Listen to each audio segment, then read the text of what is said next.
নমস্কার, স্কিল বাংলা চ্যানেলে আপনাদের সকলকে স্বাগত জানাই। আপনাদের অনেকের মনে একটা প্রশ্ন নিশ্চয়ই ঘুরপাক খাচ্ছে যে স্যার, বালুচিস্তান লিবারেশন আর্মি যে প্রস্তাবিত বালুচিস্তানের ম্যাপ, তার 85% অংশে পাকিস্তানের মধ্যে যে বালুচিস্তান, কেন বললাম পাকিস্তানের মধ্যে পরে আসছি, তার 85% অংশে নিজেরা দখল নিয়ে নিয়েছে। অর্থাৎ সেখানে পাকিস্তানি মিলিটারি, পাকিস্তানি আর্মি তারা ব্যাকফুটে। 15% জায়গায় পাকিস্তানি ইনস্টিটিউশন তাদের কন্ট্রোলে রয়েছে।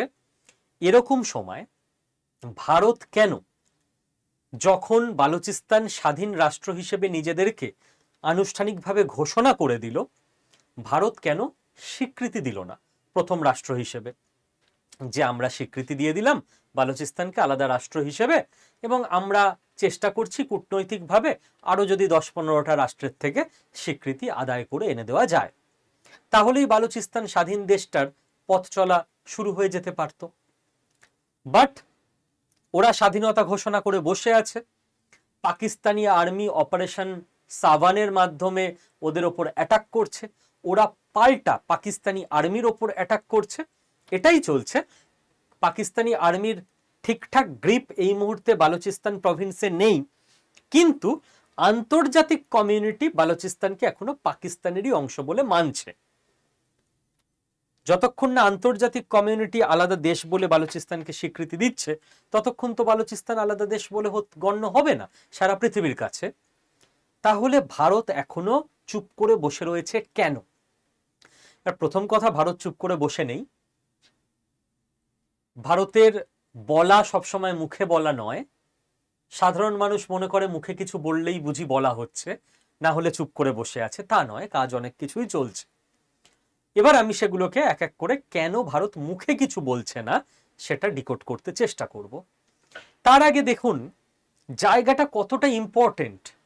আমরা যদি বালুচিস্তানের ম্যাপের দিকে তাকাই, এই যে বালুচিস্তান, দেখুন আরব সাগরে এতটা এই মুহূর্তে পাকিস্তানের যে উপকূল রয়েছে, সেটা আলটিমেটলি নতুন রাষ্ট্র যেই গঠন হয়ে যাবে বালুচিস্তান, সেটা পুরোটা বালুচিস্তানে চলে আসবে। আর পাকিস্তানের উপকূল পড়ে থাকবে মাত্র এইটুকু, এই করাচি থেকে শুরু করে এই গুজরাটের এইখানে অবধি। মানে মেন উপকূল নিয়ে যাবে বালুচিস্তান দেশটা। তাহলে যাদের ওয়াটার ওয়ে রয়েছে, বন্দর একের পর এক গড়ে উঠে বালুচিস্তান দেশটা পুরো আলাদা লেভেলে প্রসপারিটির দিকে এগোতে পারে। এবং কেন প্রসপারিটির দিকে এগোতে পারে? এই বালুচিস্তান প্রভিন্সে রয়েছে প্রচুর প্রচুর মিনারেল এবং রেয়ার আর্থ মিনারেল। যেই সমস্ত মিনারেলগুলোকে যদি উপযুক্ত টেকনোলজি দ্বারা খনন করে বিদেশে বিক্রি করা যায়, তাহলে এদের টাকার অভাব কোনোদিন হবে না। এবং বিদেশে বিক্রির জন্য এদের পুরো পোর্ট আছে, এদেরকে অন্য কোনো দেশের ওপর ভরসা করতে হবে না। তাহলে এই দুটো জিনিস জানা সত্ত্বেও, একে, বালুচিস্তান দেশটা একটা স্ট্রং দেশ হিসেবে গড়ে উঠবে, এবং দুই, পাকিস্তানের বন্দর গেল, পাকিস্তানের ওয়াটার ওয়ে এতটা গেল, পাকিস্তানের মিনারেল গেল, পাকিস্তানকে আমরা দুর্বল করে দেওয়ার এতটা বড় সুযোগ পাওয়া সত্ত্বেও কেন এখনো অফিসিয়াল স্টেপ ভারত নিচ্ছে না? ভারত এই দুটো খুব ভালো করেই জানে, এবং জানে বলেই ভারত তার লং টার্ম এজেন্ডায় নির্দিষ্ট প্ল্যান অনুযায়ী কাজও করছে। সেই প্ল্যান কি সেটা আমি এখানে নিশ্চয়ই বলবো না, আপনারা বুঝে নিতে পারবেন। ভারত কেন দেরি করছে, আজকের আলোচনা এটা নিয়ে। দেখুন, যারা আবেগে চলে, ধর তক্তা মার পেরেক, ধৈর্য ধরতে জানে না, তাদের কথা আলাদা। কিন্তু যারা একটু ধৈর্য ধরে ঠান্ডা মাথায় ভাবতে জানেন, আপনারা একটু ভাবুন তো, ভারতের স্বাধীনতা পেতে ঠিক কি করতে হয়েছিল। আমি যদি ধরে নিই 1757 থেকে অফিসিয়ালি ব্রিটিশদের অধীনে চলে গেছিলাম আমরা, 100 বছর লেগেছিল একটা সিপাহী বিদ্রোহ হতে, এবং 1857-এ যখন সিপাহী বিদ্রোহ ফেল করে গেল, তখন নিশ্চিত ওই সমাজে অনেকে ছিল, বলেছিলাম তো হবে না, ব্রিটিশদের সঙ্গে পারা যায় নাকি, এই দেশের আর কিচ্ছু হবে না, ওসব স্বাধীনতা স্বাধীনতা আসবে না, শুনেই যাচ্ছি স্বাধীনতা আসছে, কোথায় আর আসছে। নিশ্চয়ই এই ধরনেরই কিছু আলোচনা হচ্ছিল। 1857 হলো না। তারপর খেয়াল করে দেখুন, একের পর এক সংগঠন, বিপ্লবী গুপ্ত সমিতি, আন্দোলন, বিপ্লব এবং একের পর এক ফেলিওর। ইন্ডিয়ান ন্যাশনাল কংগ্রেস তৈরি 1885-তে। তারপর আপনি দেখুন নরমপন্থীদের আন্দোলন, তারপর আপনি দেখুন চরমপন্থীদের আন্দোলন, তারপর আপনি দেখুন ক্ষুদিরামের আত্মবলিদান, বিনয় বাদল, দীনেশ, প্রফুল্ল চাকি থেকে সকলের ত্যাগ, মাস্টারদা সূর্য সেনের লড়াই। এইসব করতে করতে মেন দুটো ক্যারেক্টার আপনাদের সামনে, আমাদের সামনে চলে আসবে ইতিহাসে, গান্ধীজি এবং নেতাজি। গান্ধীজির নন কোঅপারেশন মুভমেন্ট, আইন অমান্য আন্দোলন, প্রত্যেকটা টাইমেই মনে হয়েছিল এইবার তো এসে গেল স্বাধীনতা। আর তারপরেই প্রত্যেকটা টাইমে যা হলো না, আর হবে না, এবারে যখন হলো না আর হবে না। নেতাজি যখন বিদেশের সহযোগিতা নিয়ে অলরেডি ঢুকে গেছে উত্তর পূর্ব দিয়ে ভারতের মাটিতে, কোহিমায় পতাকা উত্তোলিত হয়ে গেছে আজাদ হিন্দ ফৌজের, তারপরেও গোটা গেম ঘুরে গেল, আর হলো না। এই করতে করতে করতে করতে 1942-এ ওদিকে আগস্ট আন্দোলন, ঠিক সময়টা এসে গেছিল 1947-এর 15ই আগস্ট। তার জন্য 190 বছর অপেক্ষা করতে হয়েছে। যদি 25 বছরে এক একটা প্রজন্ম ধরি, 7 থেকে 8খানা প্রজন্ম এই লড়াইটাকে, এই স্বপ্নটাকে এগিয়ে নিয়ে গেছিল যে একদিন স্বাধীন হব। একদিনে হবে না, বাট একদিন না একদিন তো হব। ওয়েট করতে হয়েছে। তার কারণ, যখন 1857 সিপাহী বিদ্রোহ হচ্ছে, সিপাহীদের সঙ্গে কি ভারতবর্ষের প্রত্যেকটা স্তরের মানুষ মিলিত হয়েছিল? না। ইন্ডিয়ান ন্যাশনাল কংগ্রেস যখন তৈরি হলো, ভারতের যারা উচ্চশিক্ষিত মানুষ তারা তো চলে এলো, সমাজের নিচের তলার মানুষ কি মিলিত হয়েছিল? না। বিপ্লবী গুপ্ত সমিতিগুলো যখন হলো, চারিদিকে ইংরেজদের উপর অ্যাটাক হচ্ছে, তখন প্রায় সমাজের সর্বস্তরের মানুষ যোগ দিয়ে দিয়েছে। কিন্তু এরপর ভারতবর্ষ কিভাবে চলবে তার ব্লুপ্রিন্ট কি তৈরি হয়েছিল? না। গান্ধীজি যখন আন্দোলন করছেন, ভারতবর্ষে শিক্ষার হার 7%, শিক্ষার হারও নয়, সাক্ষরতার হার। তো যেখানে 93% মানুষ সই করতে জানেন না, সেই দেশকে কিভাবে লিড করা হবে সেই প্ল্যান তৈরি হয়নি। যখন আস্তে আস্তে দেশে লিডার তৈরি হয়েছে, গোটা দেশ একটা একত্রিত হয়েছে, এই সব কিছু যখন খাপে খাপ বসেছে, তখন গিয়ে দেশ স্বাধীন হয়েছে। তার আগে ওই 190 বছর, বিলিভ মি, 5% মানুষ চেষ্টা করে গেছিল যে দেশকে স্বাধীন করব, 95% মানুষ ভুলভাল কমেন্ট করেছিল।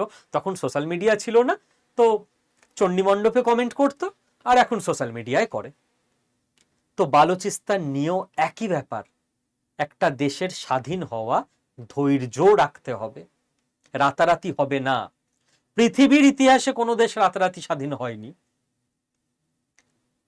এবার ভারত কেন এই স্বাধীনতাটাকে ত্বরান্বিত করাতে হেল্প করছে না? কারণ ভারত 4টে খুব গুরুত্বপূর্ণ জিনিস বোঝে ফরেন পলিসির দিক থেকে, যেটা ভারতকে মাথায় রাখতে হচ্ছে। কারণ এই টোটাল জিনিসটা ক্যালকুলেশনের ওপর বেস করে চলে, আবেগের ওপর বেস করে নয়।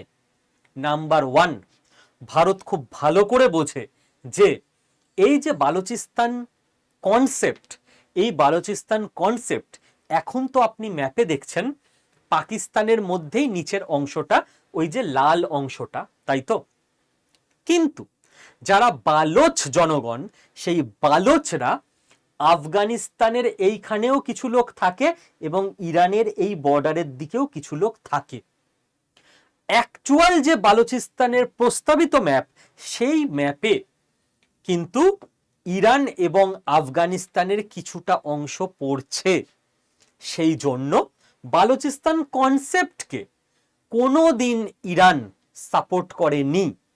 কারণ ইরান জানে, আজকে যদি বালুচিস্তান দেশ তৈরি হয় পাকিস্তান ভেঙে, কদিন পর বালুচিস্তান দেশ দাবি করবে যে ইরানেরও এতটুকু জায়গা আমাদের দখল করতে হবে, কারণ ওখানেও বালোচরা থাকে, আমরা পুরোটাকে নিয়ে একটা বালুচিস্তান তৈরি করব। এবার এই বালুচিস্তানের ব্যাপারে যদি সামনে থেকে ইন্ডিয়া লিড করে, সাপোর্ট করে, তাহলে তেহরান অর্থাৎ ইরান ভারতের বিরুদ্ধে অফিসিয়ালি চলে যাবে। ইরান কিন্তু এখনো পর্যন্ত অফিসিয়ালি ভারতের বিরুদ্ধে নেই, বরং আন্তর্জাতিক মঞ্চ থেকে শুরু করে রিসেন্ট এই যুদ্ধের পিরিয়ডেও যতটা সমঝোতা সম্ভব ইরান এবং ভারত সেটা করেছে। তো ভারত কোনোভাবে চায় না ইরানকে, যারা স্ট্র্যাটেজিকভাবে অত্যন্ত গুরুত্বপূর্ণ লোকেশনে অবস্থিত, যাদের সঙ্গে চাবাহার বন্দরের ব্যাপারে ভারত $120 মিলিয়ন ইনভেস্ট করেছে যাদের দেশে, তাদেরকে চটাতে। তাদের মতো একটা গুরুত্বপূর্ণ বন্ধু, জিওপলিটিক্সে বন্ধু ফ্রেন্ড নয়, বন্ধু মানে পার্টনার, অ্যালাই, তো একটা গুরুত্বপূর্ণ পার্টনার বা অ্যালাইকে ভারত হারিয়ে ব্লান্ডার করতে চায় না। তো ভারতকে অপেক্ষা করতে হবে সেই টাইমের জন্য যেখানে জিওপলিটিক্যাল সিচুয়েশন বদলাবে, যেখানে বালুচিস্তানের লিডাররা এই ম্যাচুরিটিতে আসবে যে আমরা নতুন কোনো একটা ম্যাপ প্রস্তাব করব, যেখানে ইরানের অংশ থাকবে না, যেখানে কেবল পাকিস্তানের অংশ নিয়ে আমরা বালুচিস্তানের দাবি করব, তাতে করে আমরা জাস্ট প্রতিবেশী দেশ ইরানের বিরাগভাজন হব না, ইরানের সাপোর্টটা পেয়ে যাব। কিংবা এন নাম্বার অফ অন্য কোনো পসিবিলিটি, যাতে করে এই ইরান জনিত সমস্যাটা কাটিয়ে উঠতে পারে ভারত। কিংবা এরকম কোনো অবস্থা, কারণ জিওপলিটিক্সে আপনি জানেন না 2 বছর পর কি হতে চলেছে, যেখানে হয়তো হয়তো বালুচিস্তান একই ম্যাপের উপর স্টিক করে থাকলো, কিন্তু ইরান এতটাই একটা নগণ্য পাওয়ার হয়ে গেল 2 বছর পর যে তখন ভারত চাইলেই ইরানকে অগ্রাহ্য করতে পারে। কিংবা ভারত এনার্জির দিক থেকে হাইড্রোজেন, ইলেকট্রিক, সোলার, এতটাই নিউক্লিয়ার আত্মনির্ভর হয়ে গেল যে ভারত ইরানকে, স্ট্রেট অফ হরমুজকে অনেক রিল্যাক্সে নিতে পারে, যে ভাই যা ইচ্ছা করে নাও, আমাদের খুব একটা ক্ষতি হবে না। সেই সময়ের জন্য ভারতকে অপেক্ষা করতে হবে। ভারত এটা জানে, ভারতের অফিসাররা এই ক্যালকুলেশন নিশ্চিতভাবে করেই চলেন। 2, চায়না ইস্যু। চায়না ইস্যু কি? সিপেক, চায়না পাকিস্তান ইকোনমিক করিডর, চীন থেকে শুরু করে পিওকের মধ্যে দিয়ে পাকিস্তানের বুক চিনে বালুচিস্তানের অংশের ওপর দিয়ে একেবারে আরব সাগরের বন্দরে গিয়ে একটা রুট শেষ হচ্ছে। এই রুটটার নাম সিপেক, চায়না পাকিস্তান ইকোনমিক করিডর। এই করিডর উপলক্ষে চীন পাকিস্তানে $1 বিলিয়ন ইনভেস্ট করে বসে আছে অলরেডি, এবং চীনের সেই টাকা ফেঁসে আছে। প্রজেক্ট পুরোপুরি কমপ্লিট হয়নি, প্রজেক্ট মাঝপথে আটকে আছে। এহেন অবস্থায় চীন খুব করে চায় তাদের ইনভেস্টমেন্ট জলে না যাক, যাতে তাদের করিডরটা ঠিকঠাকভাবে চলে। এই সময় যদি বালুচিস্তানকে স্বাধীন রাষ্ট্র করে দিয়ে চীনের টাকাকে গোল্লায় পাঠানো হয়, কারণ বালুচিস্তান লিবারেশন আর্মি সিপেকের এগেনস্টে এবং চাইনিজ ইঞ্জিনিয়ারদের, চাইনিজ ওয়ার্কারদের একের পর এক লাস্ট কয়েক বছর ধরে BLA Balochistan liberation army attack করেছে এবং হত্যাও করেছে। তখন সেই পরিবর্তিত পরিস্থিতিতে ভারত যদি বিএলএ কে সাপোর্ট করে সিপেককে নষ্ট করে দেয়, চীন এবং পাকিস্তান আরো কাছাকাছি চলে আসবে ভারত এবং বিএলএ এর বিরুদ্ধে। ভারতের অফিসাররা এটুকু বোঝে যে আমাদের কখনোই এই মুহূর্তে দাঁড়িয়ে এমন স্টেপ নেওয়া উচিত না যেখানে চীন এবং পাকিস্তান আরো ক্লোজ হয়ে যায়। সেটা ভারতের জন্য একটা জিওপলিটিক্যাল ব্লান্ডার হবে। আপনি খেয়াল করে দেখুন, আমেরিকা ভারতকে, রাশিয়াকে, চীনকে এতটাই পুশ করতে শুরু করলো লাস্ট এই ডোনাল্ড ট্রাম্পের প্রেসিডেন্ট থাকাকালীন সেকেন্ড টার্মে, যে ভারত, চীন এবং রাশিয়া অনেকটা কাছাকাছি চলে এলো। চীনের সঙ্গে ভারতের 5-6 বছর আগে যে মারাত্মক রকম একটা বাজে সম্পর্ক হয়ে গেছিল, সেখান থেকে ভারত এবং চীন দুজনেই কিন্তু সমঝোতা করে মানিয়ে নিল, কারণ দুজনকে এক থেকে আমেরিকাকে টক্কর দিতে হবে। তো এটাকে মনে করা হয় ডোনাল্ড ট্রাম্পের একটা জিওপলিটিক্যাল ব্লান্ডার, যে এমন একটা স্টেপ নিয়ে ফেললো যাতে ভারত, রাশিয়া, চীন কাছাকাছি চলে এলো, তিনটে শক্তিধর রাষ্ট্র। তো ভারতের জিওপলিটিক্যাল ব্লান্ডার হবে পাকিস্তান এবং চীনকে কাছাকাছি পাঠিয়ে দেওয়া। নিজেরা যতটা কাছাকাছি যাচ্ছে সেখানে আমাদের কিছু করার নেই, ভারতের তরফ থেকে এরকম কোনো স্টেপ না হওয়া বাঞ্ছনীয়, যে স্টেপটা দুজনকে আরো ক্লোজ করে দেবে। তো ভারত এই ব্যাপারেও প্রত্যেকটা মাইনিউট অবজারভেশন এবং ক্যালকুলেশনের উপর ভিত্তি করে চলছে, এবং ততদিন চলবে যতদিন না চীনকে টক্কর দেওয়ার মতো সামরিক শক্তি, অর্থনৈতিক শক্তি, সমস্ত কিছু ভারতের হাতে থাকছে। Third, Kashmir issue. Sir Kashmir কোত্থেকে এলো এর মধ্যে? ভারতবর্ষ আন্তর্জাতিক মঞ্চে সবসময় একটা কথা বলে আসে যে ভাই, ইনস্ট্রুমেন্ট অফ অ্যাকসেশন হরি সিং, কাশ্মীরের রাজা, তিনি সই করেছিলেন ভারতের সঙ্গে, এবং তার ফলে লিগালি কাশ্মীর ভারতের অংশ। পাকিস্তান লিগ্যাল প্রসেস ভায়োলেট করে পিওকে দখল করে রেখে অন্যায় করছে। পাকিস্তানের উচিত পিওকে খালি করে দেওয়া, ভারতের জমি ভারতকে ফিরিয়ে দেওয়া।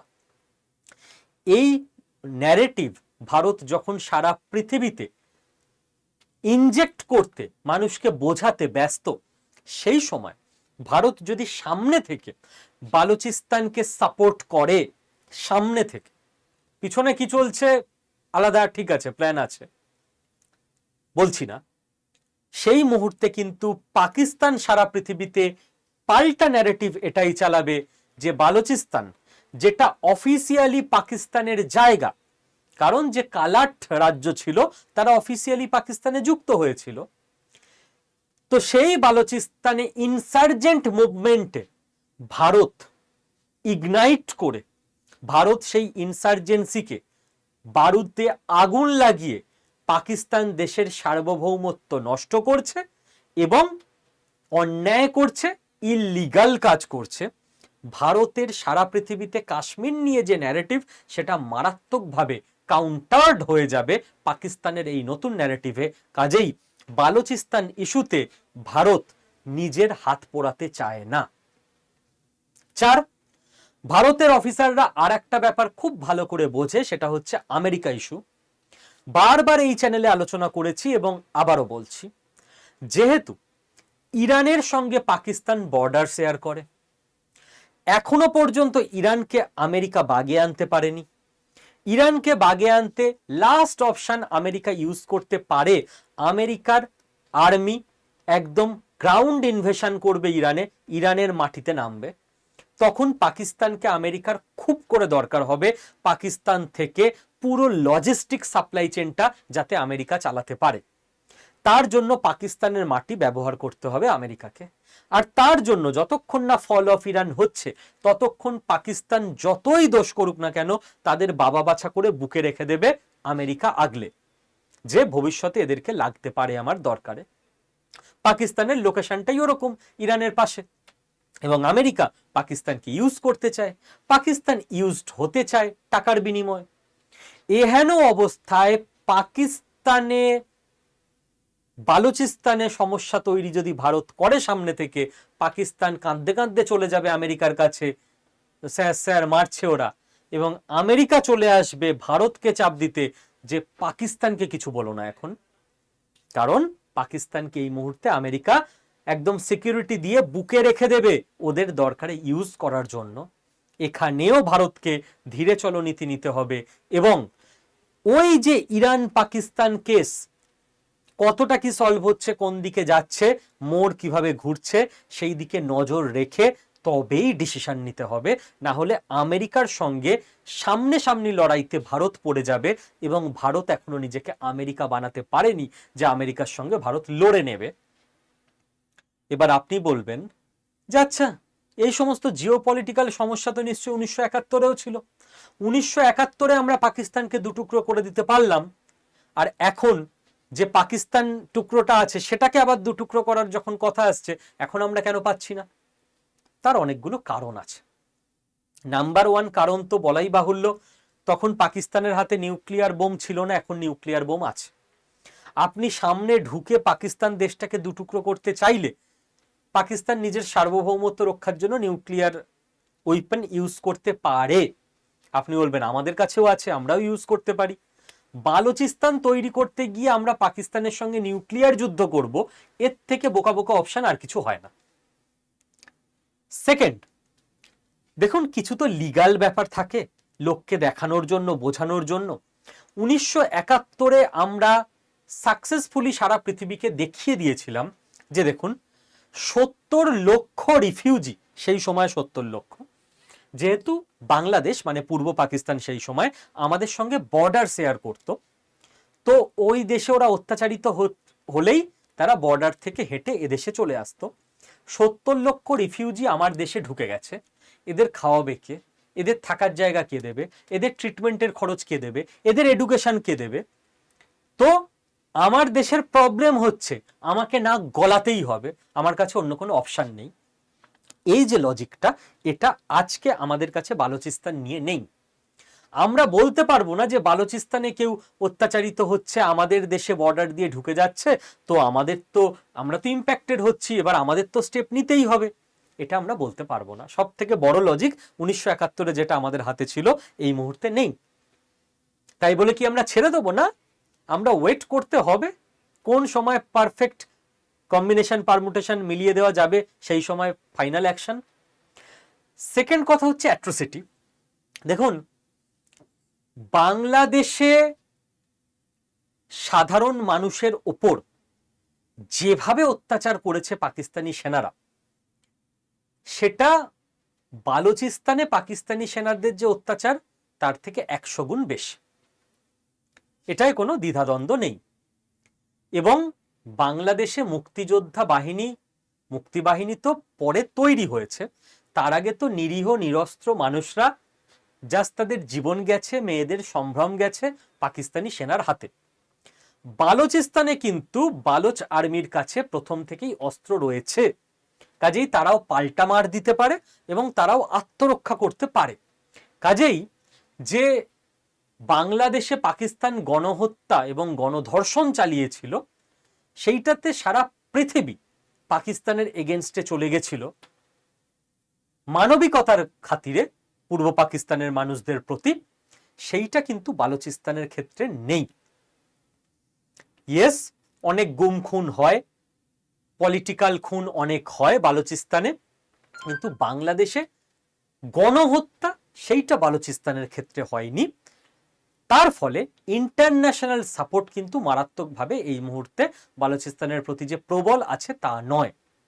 এবং ফোর্থ রিজন, সেটা হচ্ছে একটা লিগাল ব্যাপার তো থাকে। বাংলাদেশের পরিষ্কার একটা মানে সেই সময় পূর্ব পাকিস্তান তাদের একটা লিগাল বক্তব্য ছিল যে ভোটে জিতে প্রধানমন্ত্রী হওয়ার দাবিদার পূর্ব পাকিস্তানের তরফ থেকে বঙ্গবন্ধু শেখ মুজিবুর রহমানের, একদম লিগাল, যে উনি ভোটে জিতেছেন, উনি প্রধানমন্ত্রী হবার যোগ্য, কিন্তু পশ্চিম পাকিস্তানের লোকেরা এবং সেনাবাহিনী তাকে প্রধানমন্ত্রী হতে দিচ্ছে না। তো সারা পৃথিবী বলবে ভাই এ কি ধরনের ছ্যাবলামো, তোমার দেশে ভোট হলো গণতান্ত্রিকভাবে, ভোট রিগিং এর কোনো অভিযোগ নেই, যে বেশি লোকের ভোটে জিতলো, এবার সেনাবাহিনী আর পশ্চিম পাকিস্তান বলছে কে হতে দেব না, এটা চলে নাকি? কাজেই পরিষ্কার সবার চোখের সামনে ছিল যে ব্যাপারটা ইল্লিগাল, যার ফলে পাকিস্তানের বিরুদ্ধে বেশিরভাগ দেশ ভারতকে সাপোর্ট দিয়েছিল। অন্তত বেশিরভাগ বলতে সারা পৃথিবীর 50%-এর ওপরে নয়, কিন্তু বেশ কিছু দেশ। এইখানে কিন্তু সেরকম কোনো ব্যাপার নেই যে লিগালি বালুচিস্তানকে বঞ্চিত করা হচ্ছে, এরকম কোনো ব্যাপার বালুচিস্তান বা ভারত সারা পৃথিবীর সামনে এখনই পোর্ট্রে করতে পারবে না, প্রমাণ করতে পারবে না। নেক্সট অসুবিধা হচ্ছে রাশিয়া। কি অসুবিধা স্যার? আপনি দেখুন সেই সময় 1971-এর ভারত যা পেরেছিল তাতে করে রাশিয়ার অবদান অনস্বীকার্য। আমরা অকৃতজ্ঞ নই, আমরা সারা জীবন রাশিয়ার এবং রাশিয়ার মানুষদের, রাশিয়ার সরকারের অবদান স্বীকার করব। আমেরিকা যখন ভারতকে অ্যাটাক করতে তাদের জাহাজ পাঠিয়ে দিয়েছিল এবং জাহাজ ভারতের দিকে এসছিল, তখন কিন্তু রাশিয়াই ছিল সেই একটা দেশ যারা তাদের জাহাজ সমুদ্রে নামিয়ে দিয়েছিল, যে ভারতকে অ্যাটাক করতে গেলে আগে মাঝ সমুদ্রে রাশিয়ার সঙ্গে টক্কর নিয়ে তারপর যেতে হবে। ভারতের একটা সেফটি ছিল, একটা গার্ড ছিল রাশিয়া। তবে আমরা পেরেছিলাম পাকিস্তানকে দুটুকরো করে স্বাধীন বাংলাদেশে জন্ম দিতে। স্যার, তাহলে আজকে আমাদের কেউ হেল্প করছে না কেন? আমরা এরকম কারোর গার্ড নিতে পারি না কেন? পারি না, তার কারণ আছে। কে আমাদের হেল্প করবে? সুপার পাওয়ার কেউ? আমেরিকা? আমেরিকা তো কখনোই চায় না যে ভারত সুপার পাওয়ার হিসেবে উঠে আসুক।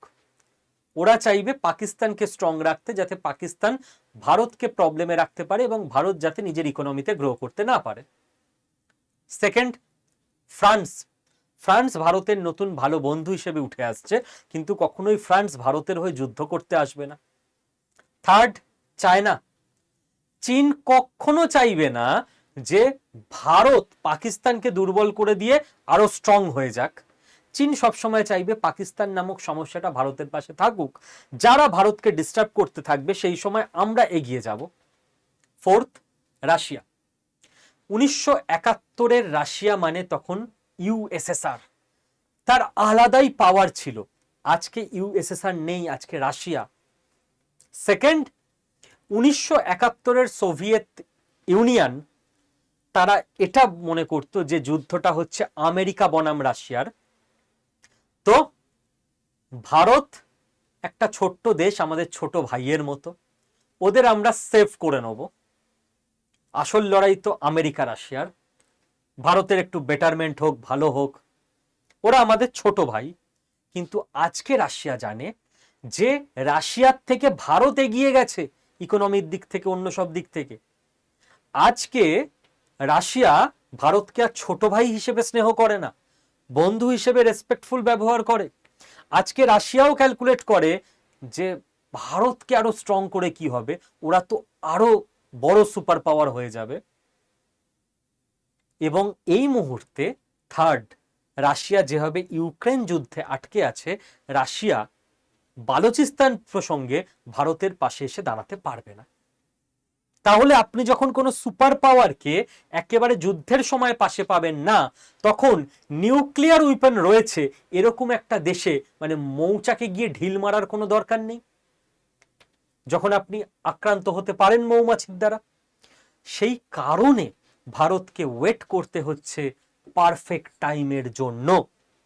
এবং জিও পলিটিক্সে না এরকম 10-15টা চেক বক্সে যখন টিক পড়ে যায়, তখন পারফেক্ট টাইম চলে আসে, তখন হয়ে যায়।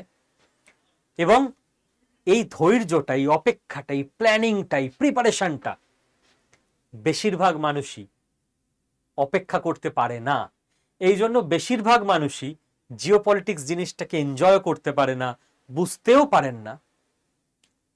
আপনি ইসরায়েলকে দেখুন, 3000 বছর তারা নিজের দেশ থেকে গৃহহীন, নিজের দেশের বাইরে ঘুরে বেড়াতো। 3000 বছর প্রজন্ম থেকে প্রজন্ম তারা একটা স্বপ্ন, একটা লড়াইকে একদম ছড়িয়ে দিতে পেরেছেন যে একদিন ইসরায়েল প্রতিষ্ঠা হবে এবং একদিন গ্রেটার ইসরায়েল হবে। একদিনে হবে না, বাট একদিন হবে। আমাদেরও সেই লক্ষ্যেই অবিচল থাকা উচিত যে একদিন অখণ্ড ভারত প্রতিষ্ঠা হবে। একদিন এই যে দেশ ভাগ হয়ে ছোট ছোট টুকরো হয়েছে, এই সব কিছু মিলবে, বাট তার স্টেপ আছে, তার পদ্ধতি আছে। প্রত্যেকটা সিঁড়ির এক একটা স্টেপ দিয়েই আপনাকে উঠতে হবে, রাতারাতি হবে না। এবং সেটাও ইজি কেক ওয়াক হবে না, অনেক সমস্যা আসবে, অনেক ঝড়ঝাপটা আসবে। ঝড়ে কখনো কখনো নিজেদের জাহাজই একটু টালমাটাল হয়ে যাবে, নিজেদের জাহাজটাই একটু পিছিয়ে আসবে, আবার রিস্টার্ট করে এগোতে হবে লক্ষ্যের দিকে। আর এই লক্ষ্যে, এই সংগ্রামে আপনার রোল কি হবে? যেভাবে পারবেন আপনাকেও অবদান রেখে যেতে হবে। কারণ ওই একটাই কথা বলবো, ছোট্ট কাঠবিড়ালি যখন সমুদ্রে নিজের পিঠ ভিজিয়ে সমুদ্রের বালি পিঠে মেখে হনুমান সেনা, বানর সেনা যখন বড় বড় পাথর দিয়ে সমুদ্রে সেতু বন্ধন করছে শ্রীরামচন্দ্রের শ্রীলঙ্কা যাওয়ার জন্য, তখন ওই পাথরের ওপরে এসে একটু একটু করে পিঠ ঝাড়া দিয়ে বালি ফেলছে যাতে সেতুটা আরেকটু বেটার হয়। এবার একটা পাথর আর সারাদিনে কতটাই বা একটা ছোট্ট কাঠবিড়ালি বালি ফেলতে পারবে? কাঠবিড়ালিকে যখন জিজ্ঞেস করা হয়েছিল যে তোমার এই কাজটা কোনো ইম্প্যাক্টেই আসছে না ভাই, কেন করছো, কাঠবিড়ালি একটাই কথা বলেছিল যে যেদিন ইতিহাস লেখা হবে সেদিন যেন এটা না লেখা হয় যে যখন রামচন্দ্রের শ্রীলঙ্কা যাওয়ার জন্য সেতু বন্ধন হচ্ছিল, যখন বানর সেনারা মাথার ঘাম ঝরিয়ে কাজ করছিল, তখন ছোট্ট কাঠবিড়ালি জাস্ট পাশে বসে দেখছিল। এটা যেন লেখা না হয়, আমার কাজের কোনো ইম্প্যাক্ট না থাক, যেন এটা লেখা হয় যে ছোট্ট কাঠবিড়ালিও নিজের সাধ্যমতো চেষ্টা করেছিল। তো আমি মনে করি আমার রোল, আপনার রোল, আমাদের প্রত্যেকের রোল আমাদের দেশ গঠনে ওই কাঠবিড়ালির ভূমিকাটা হওয়া উচিত। যেদিন ইতিহাস লেখা হবে সেদিন যেন এটা না লেখা হয় যে আপনি আপনি আপনি এনারা বাড়িতে বসেছিলেন, চুপ করে বসেছিলেন, অবদান রাখেননি, এটা যেন লেখা না হয় জাস্ট। আর ইতিহাস ওইভাবে আমাদের নাম ধরে কিছু লেখা থাকবে না, মহাকালের ইতিহাস, সেখানে সব থেকে যাবে। কাজেই একটা জিনিস আমরা প্রত্যেকে করতে পারি, নিজে সারা জীবন চেষ্টা করে যাওয়া, আমাদের পরের জেনারেশনের মধ্যে আমাদের আদর্শটাকে দিয়ে যাওয়া এবং আমাদের দেশকে আরো ওয়েলদি করে যাওয়া, যাতে করে যেই জেনারেশন হতে পারে, আমাদের জেনারেশন, পরের জেনারেশন, 10টা প্রজন্ম পরের কোনো জেনারেশন অখণ্ড ভারতবর্ষ নিজের চোখে দেখে যাবে, তাদের যেন একটা হেল্প আমরা করে দিতে পারি যে তাদের যেন ইকোনমিক অসুবিধা না হয়, তাদের যেন ইনফ্রাস্ট্রাকচার অসুবিধা না হয়, সেইগুলো আমরা যাতে একটু একটু করে বেটার করে দিয়ে যেতে পারি। তারা যাতে তখন ওই ডিসিশন নিতে পারে যে হরমুজ যা ইচ্ছা হোক, আমাদের কোনো অসুবিধা হবে না, আমরা আত্মনির্ভর হয়ে গেছি, আমাদের আগের প্রজন্ম আমাদের আত্মনির্ভর করে দিয়ে গেছে। এবং তার জন্য আমি সবসময় বলবো, কোনো একটা জাতি তার শরীর, মন এবং বৌদ্ধিক ফ্যাকাল্টি, শরীর, মন এবং মস্তিষ্ক, এই তিনটে জিনিস যদি সচল থাকে, ঠিক থাকে, তাহলে না অনেক কিছু করে ফেলতে পারে সেই জাতি। এবং আমি আপনাদের প্রত্যেককে রিকোয়েস্ট করব যে সম্পূর্ণ ফ্রি অফ কস্ট আপনাদের জন্য অনলাইনে বাড়িতে বসে যোগব্যায়াম তার ব্যবস্থা আমি করে দিচ্ছি।